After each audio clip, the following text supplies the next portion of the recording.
नमस्कार। जय हिंद, जय बिहार। बिहार का इतिहास, जैसा कि हमने अपने पिछले वीडियो में जिक्र किया है, बिहार के इतिहास को दर्शाने की कोशिश किया है, बताने की कोशिश किया है। उसी सिलसिले को आगे बढ़ाते हैं और चलते हैं नए पड़ाव में। तो 25 जुलाई 1997 में लालू प्रसाद ने राबड़ी देवी को मुख्यमंत्री बना दिया और राबड़ी देवी ने शपथ ले ली। इन्हीं दौरान 29 जुलाई 1997 की रात बेहद नाटकीय थी। दिन में पटना हाई कोर्ट ने लालू की अग्रिम जमानत खारिज कर दी। लालू हथकड़ी पहनना नहीं चाहते थे, इसलिए उन्होंने घोषणा कर दी कि आत्मसमर्पण करेंगे। फिर भी सुरक्षा कर्मियों ने मुख्यमंत्री आवास को अपने घेरे में रख लिया। यह भी खबर आने लगी कि यूएन विश्वास ने लालू की गिरफ्तारी के लिए भारतीय सेना बुला रखी है। गिरफ्तारी के डर के बीच रात जैसे तैसे कटी और 30 जुलाई 1997 की सुबह 10 बजे लालू प्रसाद यादव आत्मसमर्पण करने के लिए सीबीआई कोर्ट पहुंचे। लालू यादव 134 दिन तक जेल में रहे। इस दौरान बिहार में अराजकता फैली हुई थी। आरजेडी कार्यकर्ता आंदोलन के नाम पर बिहार में उपद्रव मचा रहे थे। लालू जेल में रहकर भी बिहार का मुख्यमंत्री थे। हस्ताक्षर जरूर राबड़ी देवी की होती थी, लेकिन निर्णय लालू प्रसाद यादव ही लेते थे। फैसला सुनाने वाले जुबान राबड़ी देवी की होती थी, लेकिन दिमाग लालू प्रसाद यादव का। एक महीने में पूरा 15 साल लालू ही बिहार के प्रतिनिधित्व करते रहे। इन्हीं सबके बीच केंद्र में पार्टी के तौर पर आरजेडी यूनाइटेड फ्रंट का हिस्सा नहीं था। फिर भी आरजेडी के मंत्री कैबिनेट में कायम रहे। यह स्थिति तब तक कायम रही जब तक गुजरात सरकार से 8 नवंबर 1997 को कांग्रेस ने अपना समर्थन वापस नहीं ले लिया। 11 दिसंबर को जब लालू जेल से छूटे, तब गुजराल केंद्र में केवल अंतरिम प्रधानमंत्री की हैसियत से थे। अगले लोकसभा की तैयारी चल रही थी। लालू बिहार की राजनीति से उठकर अब केंद्र की ओर जाने की कोशिश करने लगे। 1998 लोकसभा चुनाव में लालू फिर एक बार सुर्खियों में थे, जब यादव बहुल मधेपुरा सीट से शरद यादव ने उन्हें खुली चुनौती दे दी। पूरे देश की नजर इन दो दिग्गजों पर टिकी हुई थी। लालू ने मधेपुरा में जीत जरूर हासिल की, लेकिन उनकी पार्टी की सीटें घटकर 17 रह गई। इन्हीं दौरान नीतीश कुमार बीजेपी का दामन थामकर एनडीए में शामिल हो चुके थे। 1998 में केंद्र में एनडीए की सरकार बनी। नीतीश कुमार मंत्री बने, हालांकि ये सरकार 13 महीने में ही गिर गई और 1999 में फिर आम चुनाव हुए। लालू की राजनीति को देखने का एक नया नजरिया आकार ले रहा था। लोकसभा में हार मिली, चारा घोटाले में शिकंजा कसता जा रहा था। लालू एक नए संघर्ष से घिरे हुए थे। लालू की पार्टी के अंदर असंतोष पनप रहा था और नीतीश कुमार की ताकत बढ़ रही थी। इसी क्रम में अपराधियों से समझौता हुआ और उन्हें संरक्षण भी दिए गए। वैसे तो लालू यादव के पहले कार्यक्रम में ही अपहरण, हत्या, लूटमार शुरू हो गई थी, लेकिन प्रशासनिक बेबसी और बढ़ती जा रही थी। अपहरण उद्योग की शक्ल लेने लगा था। खबर तो यहां तक आई कि फिरौती की रकम को पुलिस से लेकर राजनेता तक बांट रहे हैं। यानी कि जो फिरौती की पैसे आता था, उसमें बराबर की हिस्सेदारी होती थी। लालू के शासन के दौरान 17,000 अपहरण, 24,000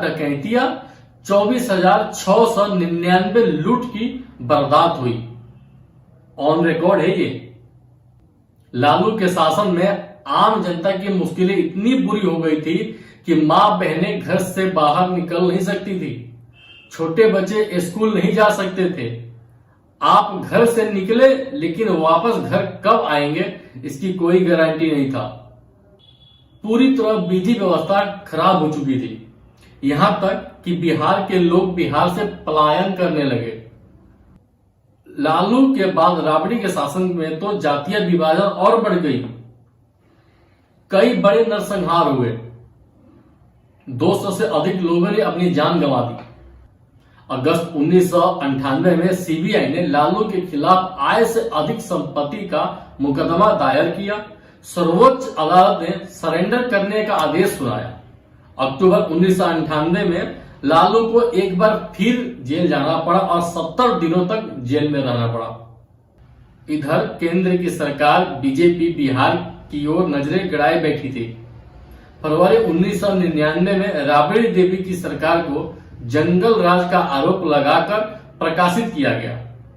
फिर लालू ने अपनी चालाकी दिखाते हुए कांग्रेस की मदद ली और केंद्र को बर्खास्तगी का आदेश वापस लेना पड़ा। साल 2000 में जब बिहार में चुनाव हुए तो लगभग सभी राजनीतिक विशेषज्ञों ने लालू के अंत की भविष्यवाणी कर दी। क्योंकि लड़ाई में लालू यादव अकेले थे, तो वही दूसरी तरफ बीजेपी अडवाणी, जॉर्ज फर्नांडिस, नीतीश कुमार, रामविलास पासवान, शरद यादव और शत्रुघ्न सिन्हा। लेकिन जब चुनाव हुआ तो निर्णय लालू के पक्ष में आया। एनडीए से आरजेडी को 2 सीटें अधिक प्राप्त हुई। एनडीए को 122 सीटें मिली थी जबकि आरजेडी को 124। नीतीश कुमार सर्वसम्मति से मुख्यमंत्री के लिए कबूल थे। उन्होंने राज्यपाल को 146 विधायकों की सूची सौंपी और आरजेडी के विरोध के बावजूद नीतीश कुमार को शपथ दिला दी गई। लेकिन लालू यादव हार मानने को तैयार नहीं थे और दिल्ली पहुंचे, फिर कांग्रेस का समर्थन हासिल किया। हालांकि कांग्रेस को बिहार इकाई में लालू कभी कबूल नहीं थे, लेकिन विश्वास मत के तारीख तक विधायकों को पटना में एक लग्जरी होटल में नजरबंद रखा। छोटी पार्टियां इंडिपेंडेंट विधायकों को रिझाने की होड़ सी मच गई। आखिरकार विश्वास मत से पहले ही नीतीश कुमार को अपनी कमजोरी का एहसास हो गया और उन्होंने केवल 7 दिनों में ही अपनी कुर्सी छोड़ दी। उसके बाद राज्यपाल को राबड़ी देवी को सरकार बनाने का न्योता देना पड़ा। आरजेडी को लेफ्ट पार्टियों का साथ मिला तो कांग्रेस का बाहरी समर्थन।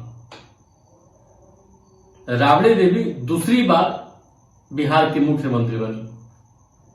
राबड़ी देवी के मुख्यमंत्री बनने के कुछ ही हफ्ते बाद सीबीआई ने एक और चार्जशीट दाखिल की, जिसमें आय से ज्यादा संपत्ति के लिए लालू और राबड़ी दोनों का नाम शामिल था। लालू को तीसरी दफा जेल जाना पड़ा, लेकिन राबड़ी को बेल मिल गई, जिससे उनकी सरकार कायम रही। राबड़ी देवी के शासन में ही बिहार राज्य की बंटवारे की मांग होने लगी। बीजेपी ने अपने घोषणा पत्र में बिहार को बांटकर छोटा राज्य बनाने की बात कही थी। इससे उत्साहित होकर झारखंड मुक्ति मोर्चा ने अपना आंदोलन तेज कर दिया। इधर बीजेपी के अंदर भी वनांचल राज्य की मांग जोर शोर से उठने लगी, लेकिन लालू प्रसाद यादव बंटवारे के विरोध में मजबूती से खड़े रहे।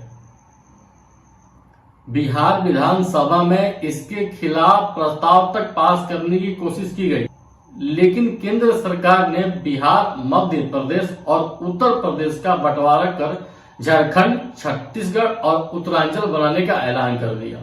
15 नवंबर 2000 को बिहार से अलग झारखंड राज्य का बंटवारा हो गया। आजादी के बाद बिहार के लिए यह सबसे बड़ा टर्निंग पॉइंट था। प्राकृतिक संसाधनों से समृद्ध झारखंड के अलग होते ही बिहार के लिए संकट खड़ा हो गया।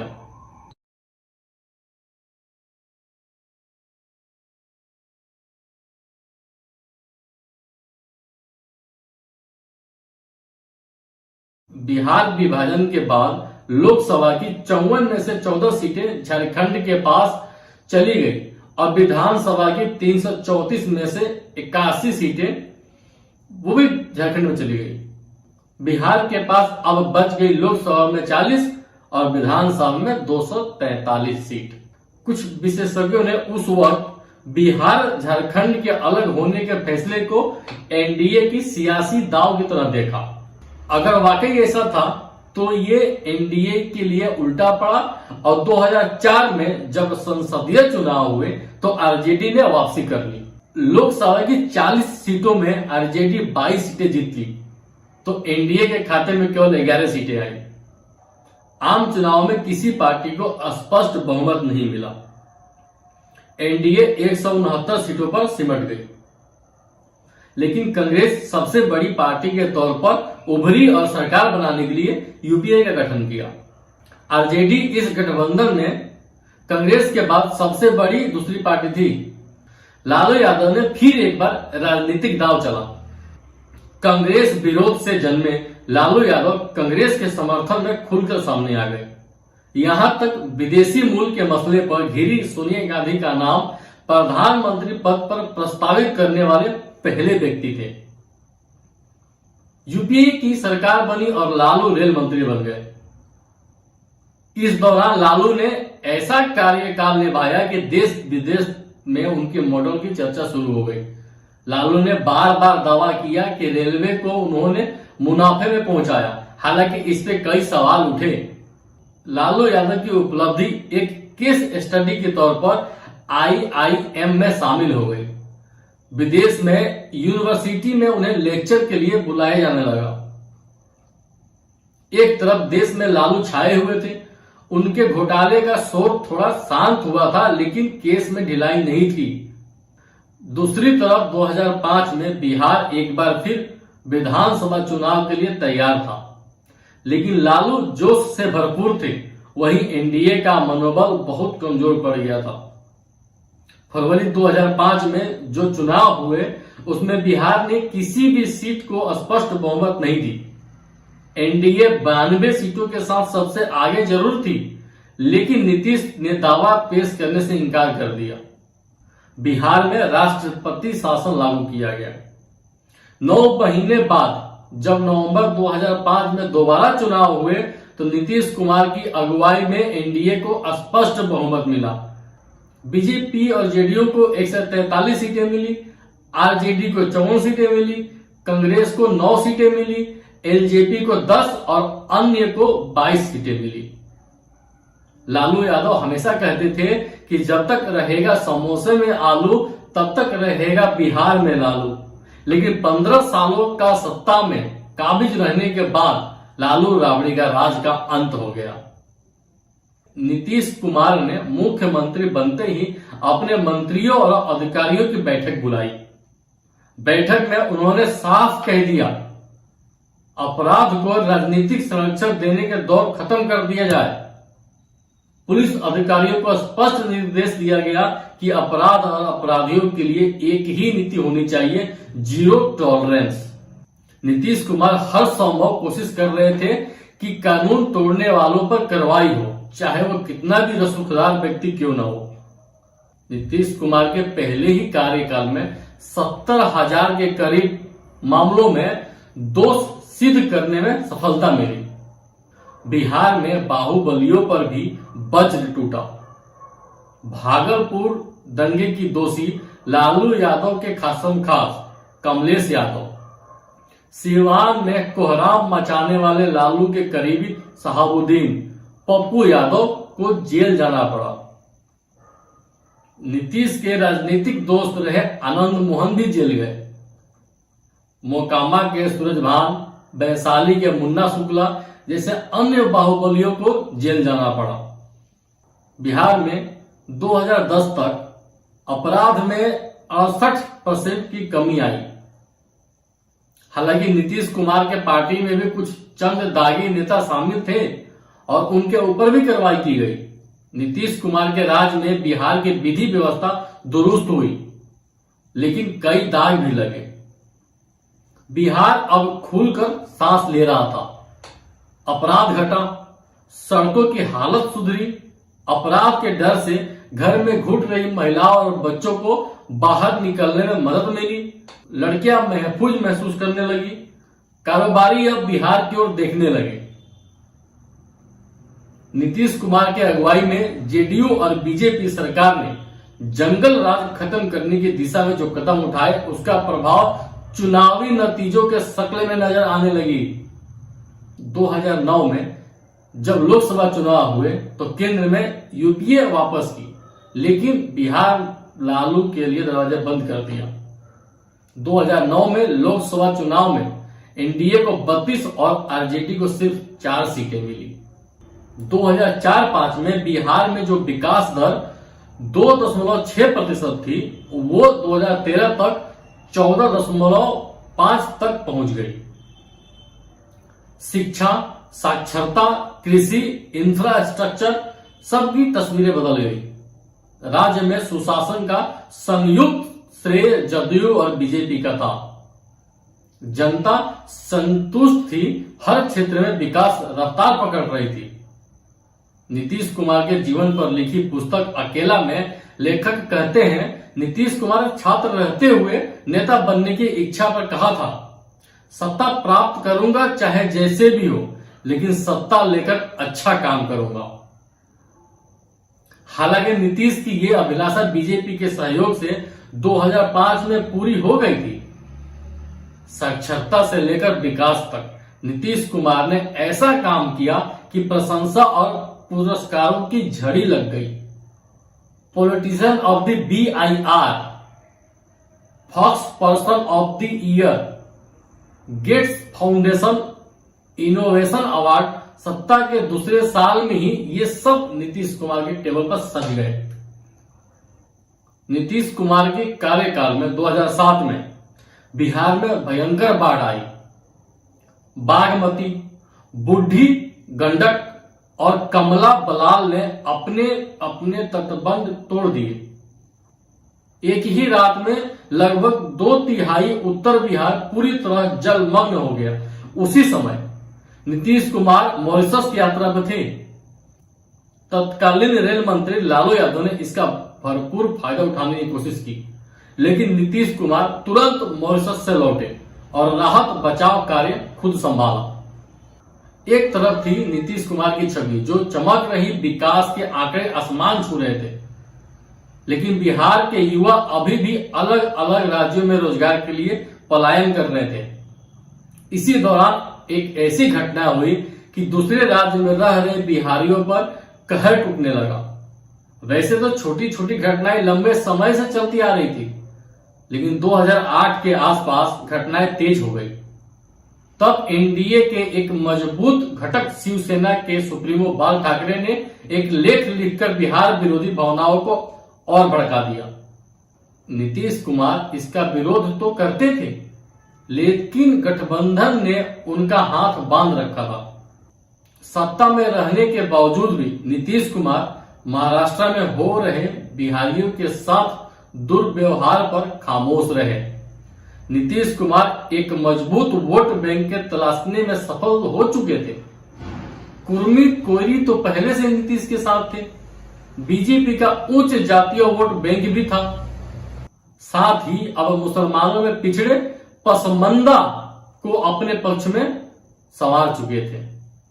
नीतीश कुमार धर्मनिरपेक्ष नीति को लेकर बहुत संवेदनशील हो गए थे। यही कारण था कि गुजरात में मुख्यमंत्री नरेंद्र मोदी से दूरी बनाए रखना चाहते थे। नमस्कार।